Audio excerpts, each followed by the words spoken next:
It's great to have you with us from wherever you're tuning in from. For more information about Elevate Church or to contact us, head to our website elevatechurch.me and take us wherever you go by downloading our Elevate Church AU app. We hope this message inspires and helps you to take your next steps in your journey. Good morning, everybody. If you will remember, this time last week, we were wondering if we were going to survive or it's going to be some sort of Hollywood drama where we all got blown away, no CGI required. Was interesting to see on social media that Bunnings Belmont, which is 2 blocks this way, and we have some of the team members here, the fence alongside the entrance driveway adjacent to the residence next door blew over. And I'm thinking to myself, if your fence is going to blow over, how convenient is it that you live next to a Bunnings? That was good planning. Hey, look, I'm going to take us to a place where just before I take us there, just to let you know, there's no judgment, all right? You need to know that.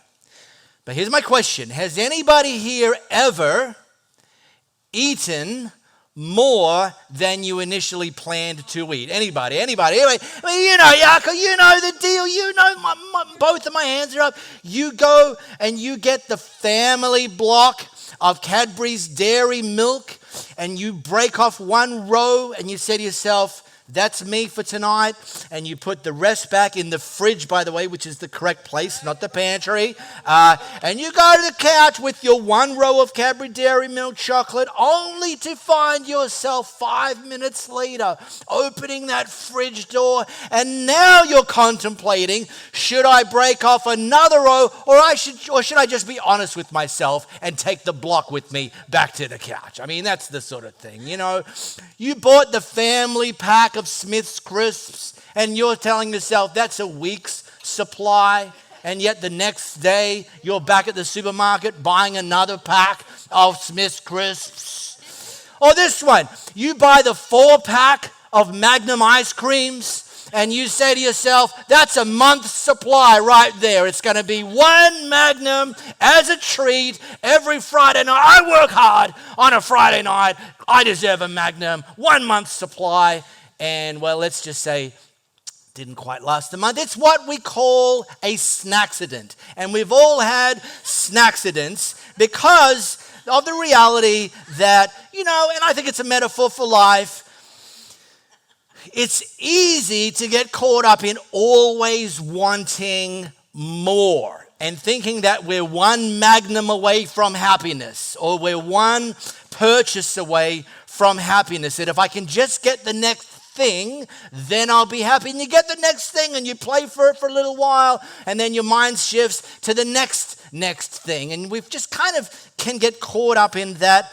The good news is for Jesus followers is that our source of joy isn't meant to be placed in things and stuff. It's that our source of joy is in God and His goodness and the fact that He loves us and that He wants good things for His kids. And even despite circumstances and even sometimes not having everything we think we want or need, we always have our relationship with God, and that in and of itself is the thing that gives us joy and contentment. All right, so every year we teach a series on financial principles from God's Word. Sorry, forgot my clicker. Financial principles from God's Word. It's okay. Just looking at what God has to say about money and stuff, how we're to manage it, how we're to think about it, how we're to approach it, how we're to prioritize it, all that stuff. This year we've called the series Jesus on Money, where we've specifically looked at, and we're going to finish this series today, looked at some of what Jesus had to say about money. And what's interesting to me is some people, some Christians, some churches don't talk about money, but when you read the full biographies of Jesus, you discover it's a topic He talked about a lot. And one of the reasons He talked about it a lot is because we can get it back to front. We can get it upside down. We can get twisted and bent and caught up, and yet Jesus teaches us some ways to think about money and stuff and some ways to approach money and stuff that if we learn them and consistently apply the principles, we actually position ourselves for less stress, less worry, less anxiety, less fighting with your spouse about money, and more peace, joy, freedom, and purpose. So that's really what this series has been about. And if you've been tracking through this series, let's be honest, some of what Jesus had to say is actually quite confronting. And I don't mean like slap in the face confronting. I mean, he has some perspectives that are very, very different from the culture that we actually live in. And so we, as Jesus followers, need to actually make consistent, almost daily decisions that we'll do things Jesus' way and not get just kind of swept along in the current of our culture and do what our culture tells us to do. So here's a quick recap of some of the principles that Jesus taught that we dove into. The first one was the treasure principle, where Jesus talked about put your treasure in things of eternal value, not things of earthly value. We talked the next week about the security principle, that only a rich relationship with God will give us security, that if you put your security in money and stuff, guess what? You can't take it with you. And so put your security in God and a rich relationship with Him. And last week was the faithfulness principle.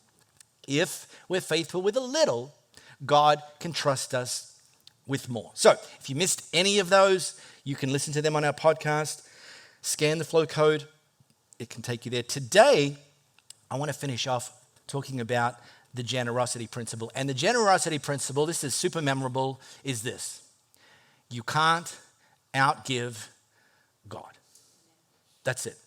You can't outgive God. When it comes to the time, the talents, and the treasure that God's entrusted to you, you can't outgive Him by offering some of that back to Him. And what you'll discover is, as you intentionally and consistently prioritize God and what matters to Him, He'll make it more than worth your while. So let's jump in today. If you've got your camera, scan this flow code. It's going to take you to Luke chapter 6, one of Jesus' biographers. He's going to drop us in. And this is a really, really, really powerful thing that Jesus had to say.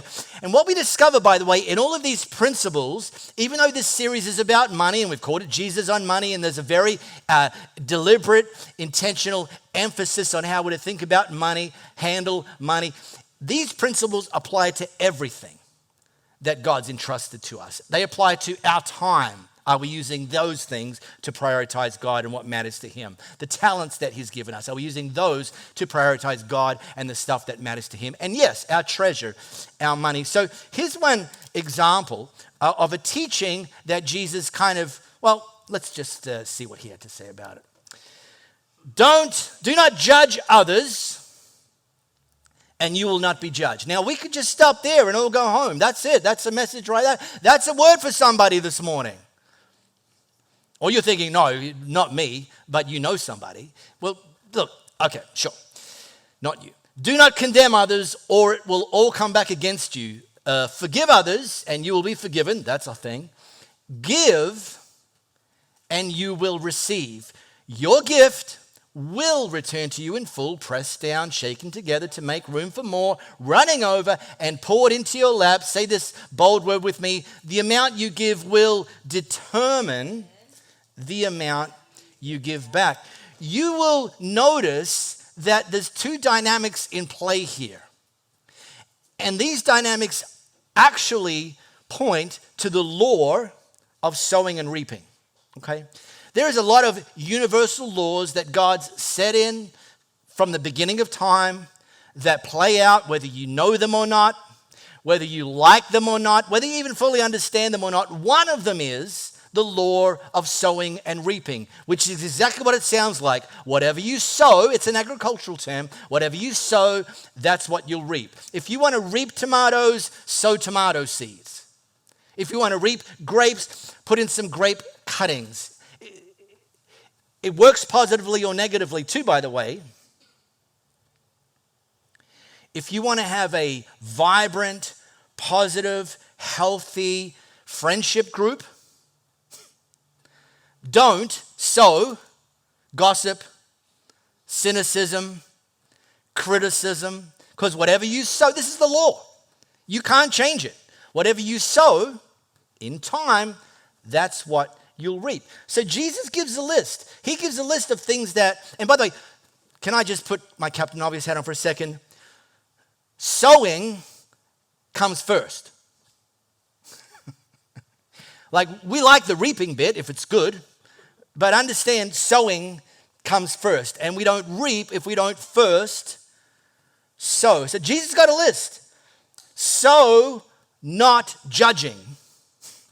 And you will reap not being judged. So, there you go. If you don't want to be judged, sow, not judging. If you don't want to be condemned, don't condemn others. If you want to be forgiven, first forgive others. If you want to receive, whatever that looks like, could be money, could be time, could be opportunities, could be friendships, like good things. But if you want to sow them, if you want to receive them, first sow, and then there's a proportional piece to this. The amount you give will determine.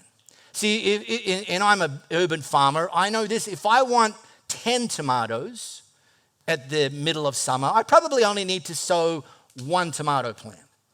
But if I want 100 tomatoes, I'm going to probably need to sow 10 tomato plants. And so it goes. And so this idea of the amount you sow, not just what you sow, but the amount you sow will determine what you receive. So here's my first thing. Captain Obvious hat still on. Give something. Like, sow something. Start the generosity journey with something. And I'll talk about that in a moment. But you might be thinking, well, Mark, exactly how much is something? Well, let me ask you. Say you're walking along the footpath and you spot 5 cents on the ground. Would you stop and pick it up? Or would you think to yourself, it's only 5 cents? And some of you thinking, if I bend down, I'm not sure I can get up again. So, like, the whole thing is, it's not worth it. What about $1?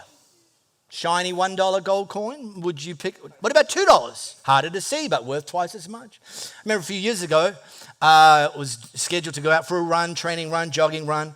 And oh my gosh, the weather was like bonkers. I felt like I was in Melbourne. It was raining. It was windy. I think I was heading out the door. It's like 5:30 a.m. winter, pitch black. It was cold. Brr, Nigerians, brr.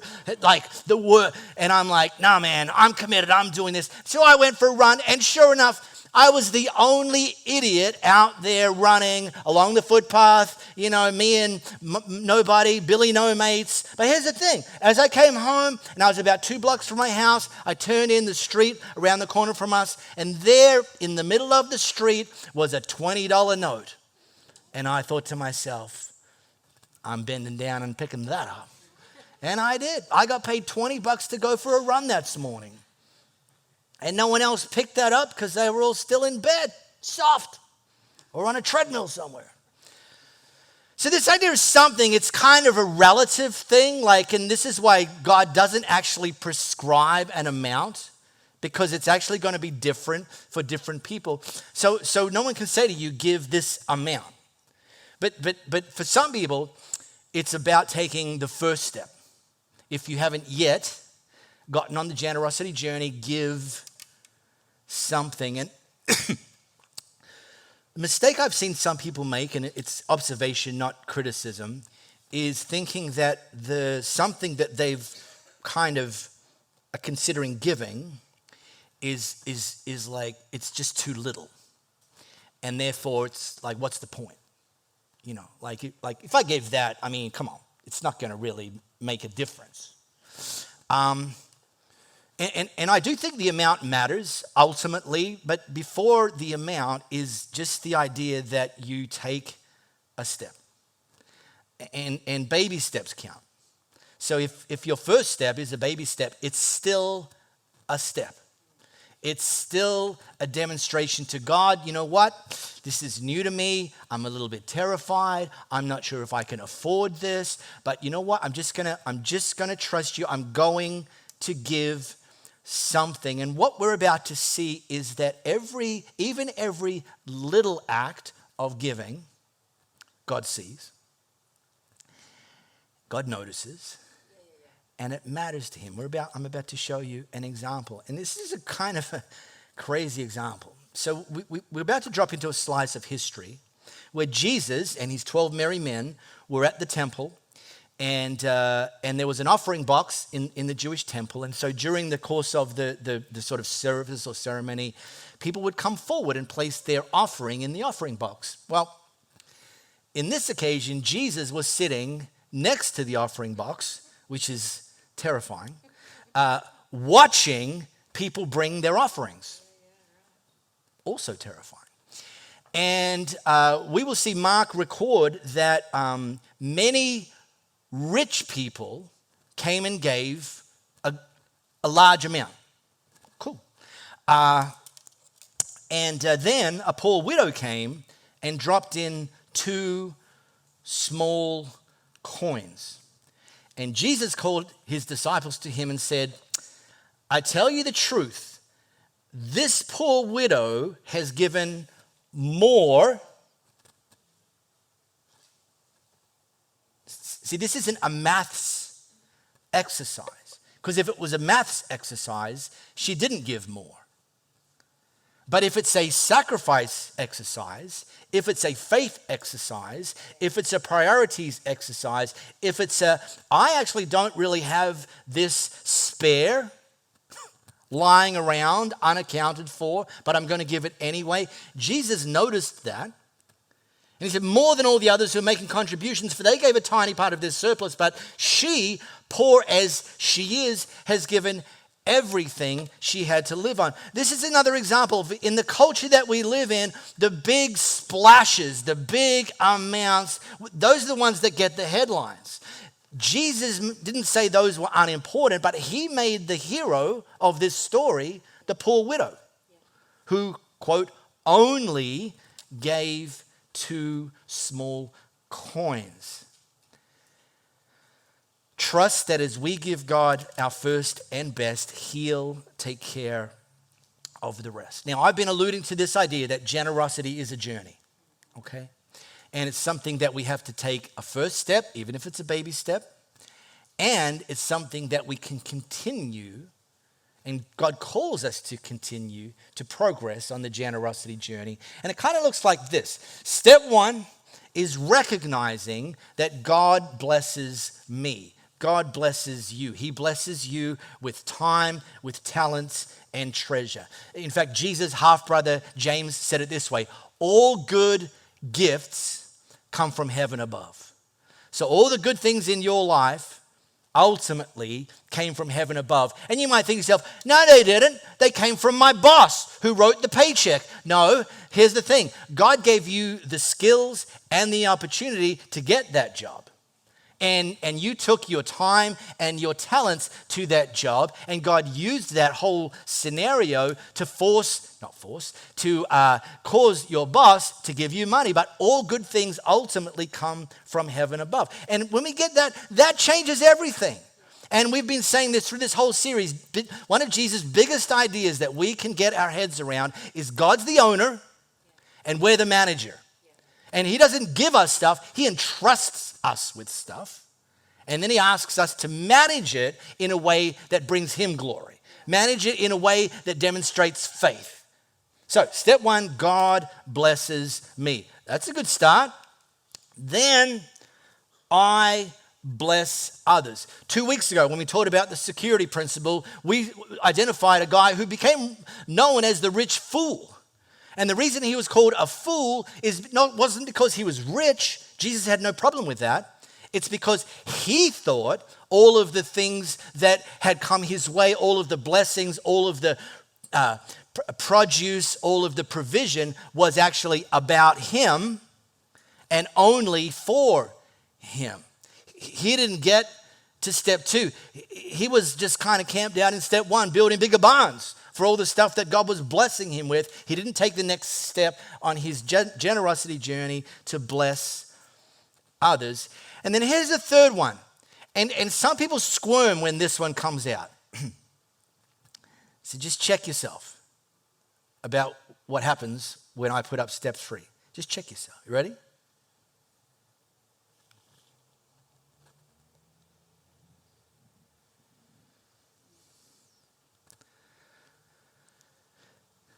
This is controversial for some people. Oh, yeah, you only give so you can get more. No. No. You don't only give so you can get more. You give so you can bless others, and because of the universal timeless law of sowing and reaping, you can expect to receive more. And what I like to tell people is, for me, if you ask me why I give, I'll give you 10 reasons. And receiving more is on my list, in the top 10. It's not number 1. I don't think it's in the top 3. It might not even squeak into the top 5. But I'm smart enough to say, God, you know what? I'm open to you blessing me with more. And I recognize, and I hope you do too, that the more God blesses you with, the more options you have to bless others. You can't give what you don't have. So, great. And by the way, it might be money and resources, but it might be more friendships. It might be more generational opportunities. It might be more encouragement, because you're sowing encouragement. It might be more purpose and more joy. And so when I say give something, and I have that conversation from time to time with people, come to me, Mark, I really feel like I'm not yet giving anything, which is like, okay, I didn't know that, but okay. We didn't have like a section, like the non-givers section. You sit over there, but we're not turning the air conditioners on because you didn't pay anything. And like we're all here, and it's between you and God, right? But people trust me. That's great. Say, listen, Mark, I'm not giving anything yet. I feel God's kind of nudging me to, but like money's too tight to mention. I'm not sure if I've kind of could give, even though I'm kind of feeling stirred to do it. What do you think I should do? And here's the deal. And we talked about this on Wednesday night at Elevate Group. We talked about it last night, Elevate Group. I give the exact same answer every single time. Every single time. I've done it for 20 years. Exact same answer every single time. And some of you know this because we've had this conversation. And this is my answer. Next pay period, give $5. That's my answer. I don't ask them how much they earn. I don't ask that. Just next pay period, give $5. And now I'm just calling it join the $5 club. Just join the $5 club. And I say, because listen, you believe God's good, right? Like, yeah, of course, yeah, sure. Okay, so when you take this step, and even though to you it might seem like a small amount, or by the way, if you don't have money spare, $5 doesn't seem like a small amount. It still feels like something, which is good. So what do you think God's response is going to be? And I'm pretty assured that God's response is going to be pleased. Like, wow, my kid is putting me to the test. And I now have the opportunity to show my kid that I really am good. That I'm not trying to hustle them. Jesus trying to hustle you out of $5. Hey, come over here, kid. Like,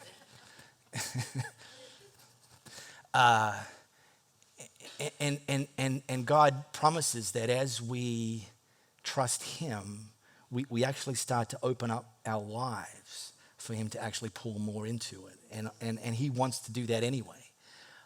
So if you haven't taken that first step, and incidentally, and I only know this because they've told me, just in the last week and a half, we've had 2 people join the $5 club.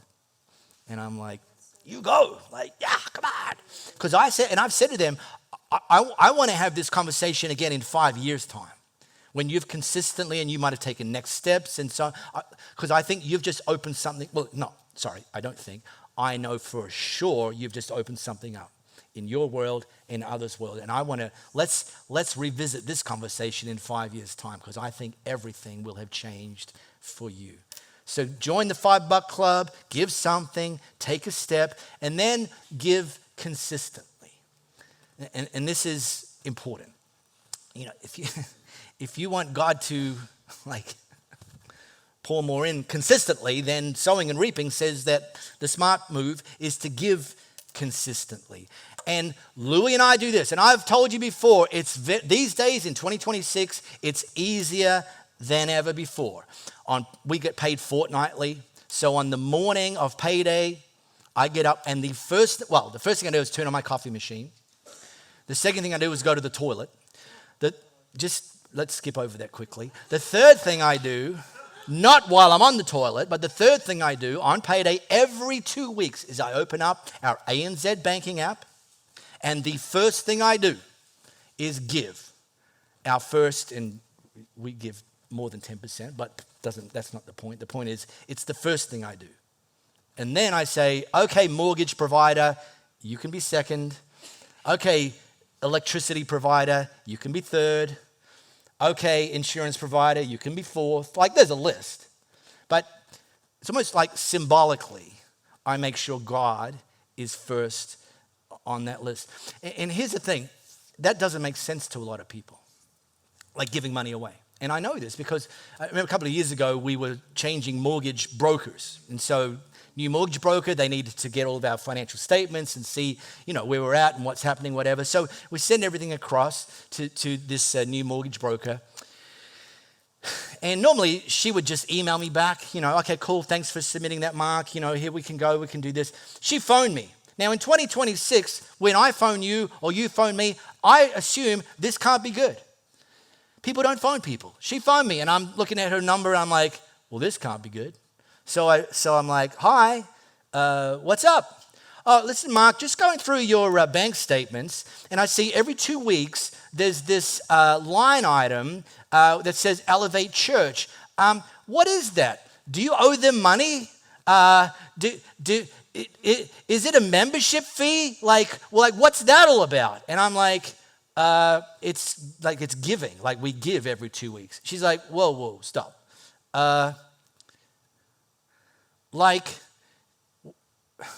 I'm in the business as a mortgage broker of helping people kind of create wealth and, buy a new home or investment property. I'm not sure I can work with this because it looks to me like you're not interested in making financial progress because you keep giving money away. Well, that's because my mortgage broker doesn't understand the generosity principle, doesn't understand the law of sowing and reaping. It's not the first thing on my list, giving, but it's on my list, and I'd encourage you to put it on your list because here's the truth. You can't outgive God. When you're generous with your life, you'll discover God's generous in your life. That's literally how this pays out. And by the way, think about this. You give money to Netflix, and you're like, yo, of course I do, because they add value to my life. You give money to your internet service provider, they allow you to connect to the internet, and you're like, yeah, of course I do, because they add value to my life. You give money to your grocery store more than this time last year, and you think, well, of course I do. I've got a shopping trolley full of groceries. They add value to my life. Here's my question. How we give to our local church, because our local church adds value to our life. It's not like it's just a no-brainer. And by the way, our local church adds value to our life, more value, more important, more exciting, more eternal than any of the other things, Netflix, Amazon Prime, etc. And so our church gives us things that money can't buy. So it's just a no-brainer to prioritize giving to God through the local church. Now, last thing, if you've joined the $5 Club, or if you're about to join the $5 Club, or if you joined the baby step or first step of your giving journey some time ago, and you've taken next steps, do understand there are next steps. This journey literally doesn't end. It doesn't have to end. God doesn't want it to end. And I'll just show you something, another principle that, again, some people get buckled over. But here's a story, and I appreciate some of you have heard this before, some of you Elevate veterans.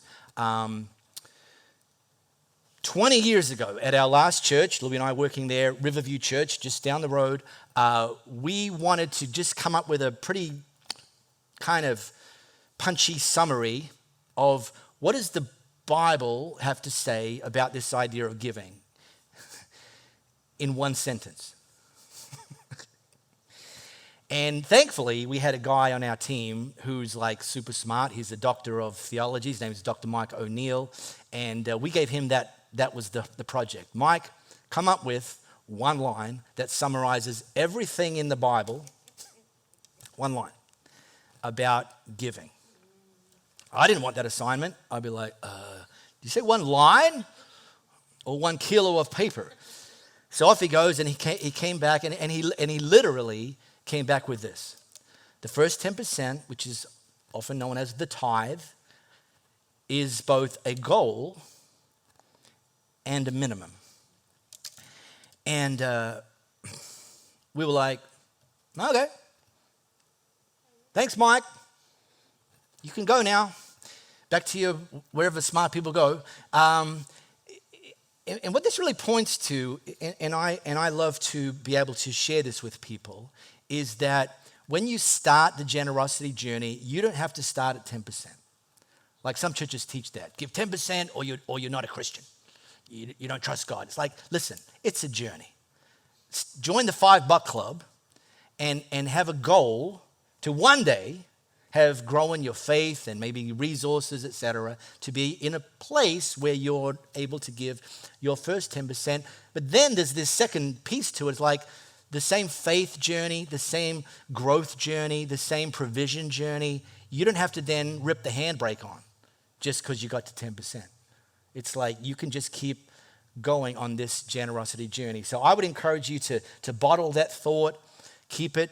And in the old part of the Bible, this idea of the tithe or the first 10%, it was taught as a law, okay?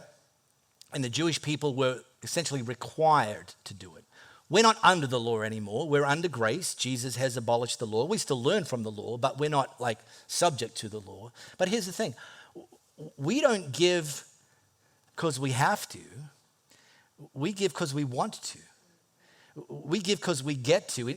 It's not a law. It's a cheerful response to everything that God's done and is doing in our life and in the lives of other people. We're like, wow, we get to play a part in this? Are you kidding? Because here's the thing. God doesn't need our money. If he just wants to abracadabra something, it's done. But he wants his kids to put their trust and their faith in him and see them grow and see us take our part in the kingdom of God. And we've learned that 90% with God is better than 100% without him. So I'm going to pray, and then I'm going to hand over to Louis, because this is the last of this series.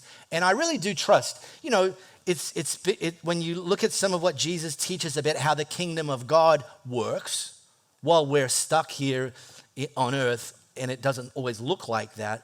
Yeah, it's challenging, but it's actually encouraging, because it's only when we, as I said at the beginning, and I've said this through this series, when we learn and apply the principles that God teaches, we start to experience the results that he wants for us. And they're always better, always higher. So I'm going to pray, because ultimately, choosing to put these principles in play, the treasure principle, the security principle, the faithfulness principle, the generosity principle, it's between you and God.